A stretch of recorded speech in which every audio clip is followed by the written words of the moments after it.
So hello everyone, welcome back to my channel. কেমন আছো তোমরা সবাই? আশা করি খুব ভালো আছো, আর আমি খুব ভালো আছি। তো চলে এসেছি তোমাদের নতুন একটা ভিডিও নিয়ে।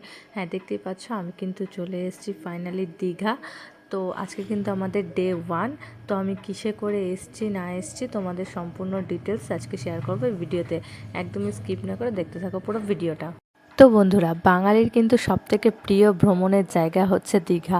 সবাই হাতে 1 থেকে 2 দিন কিন্তু ছুটি পেলেই কিন্তু সবাই ছুটে আসে সমুদ্রের টানে এই দীঘায়। তো বর্তমানে ট্রেনের যা অবস্থা পরিস্থিতি, তাতে কিন্তু ট্রেনে আসা মানে সত্যিই প্রচণ্ড ভোগান্তি। তো আমি কিন্তু তার জন্যই বেছে নিয়েছি বাস রুট। হ্যাঁ, ধর্মতলা থেকে কিন্তু প্রচুর পরিমাণে অনেক বাস ছাড়ে, এসি বাস এবং নন এসি বাস, কিন্তু এসি বাসের প্রচুর ভাড়া। তার জন্য আমি কিন্তু তোমাদেরকে সাজেস্ট করব যে WBSTCর যে সরকারি বাস আছে সেই বাসে করে কিন্তু তোমরা চলে আসতে পারো দীঘা খুবই কম খরচের মাধ্যমে। তো তোমরা কিন্তু এই বাসটা অনলাইনে বুকিং করতে পারবে, রেড বাস বা যে কোনো ওয়েবসাইট থেকে কিন্তু তোমরা এই বাসটাকে বুকিং করে নিয়ে দীঘা চলে আসতে পারো। আর আমার বাড়ির ডেস্টিনেশান থেকে কিন্তু আমি বুকিং করেছি। আমার সেই ক্ষেত্রে কিন্তু আমার সরকারি বাসের ভাড়া পড়েছে মাত্র 161 টাকা।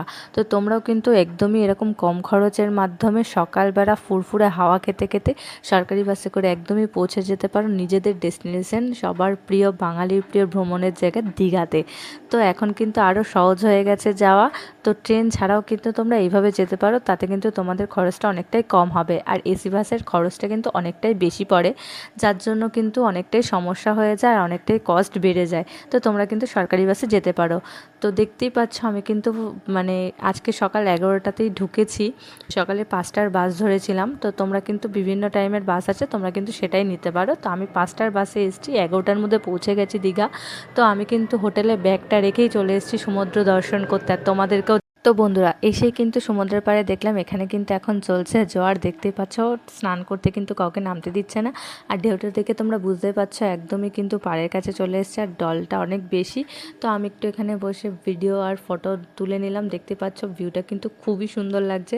আমি একদমই মিস করিনি, তার জন্য কিন্তু ফটো আর ভিডিও করতে বসে পড়েছি। আর দেখতে পাচ্ছ পেছনে যে সিনটা চলছে, উফ, জাস্ট অসাম, মানে মন ভরে যাচ্ছে। আর হাওয়াটা তো জাস্ট মনে আলাদাই একটা শান্তি লাগছে, কি বলবো। আর ঢেউটা জাস্ট দেখো। তো একটুখানি এখানে কিন্তু আমি ঘোরাঘুরি করে নেব। ঘোরাঘুরি করার পরে কিন্তু আমি যাব হোটেলে একটুখানি ফ্রেশ হয়ে, তারপরে কিন্তু চলে আসব স্নান করতে। তো আমি কিন্তু এখন ফিরে যাচ্ছি হোটেলে। তো চলো। তো হোটেলে ফিরে যাওয়ার সময় কিন্তু দীঘা সি বিচের পাশেই কিন্তু বসেছিল ডাব।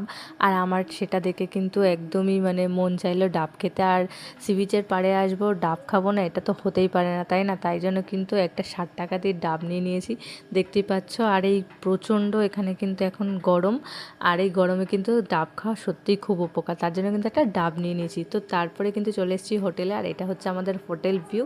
হ্যাঁ, পেছন দিকটাই কিন্তু এটা, হোটেলের পেছন দিকটা, সামনের দিকটা থেকে কিন্তু তোমরা সি ভিউ পেয়ে যাবে। তো আমরা ওদিকে রুম পাইনি, যার জন্য ওটা দেখাতে পারলাম না। তো রুমের ভিউটা কিন্তু খুবই সুন্দর ছিল। তো চলো এখন ফ্রেশ হয়ে নেবো একটুখানি, ফ্রেশ হয়ে নিয়ে কিন্তু তোমাদের সঙ্গে দেখা হচ্ছে। তো তার আগে বললেও জানিও যে আমাদের হোটেলের ভিউটা কেমন লাগলো তোমাদের।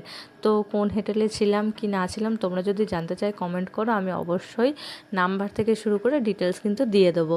তো তারপরে কিন্তু চলে এসেছিলাম ফ্রেশ ট্রেশ হয়ে ড্রেস পরে স্নান করতে। আর ভিড়টা দেখো, আর এখন কিন্তু একটুখানি বেলা পড়ে গেছে, 1টা 1:30 বেজে গেছে। আর তখন কিন্তু প্রচণ্ড ভিড় ছিল, আর এখন কিন্তু ভাটাও পড়ে গেছে।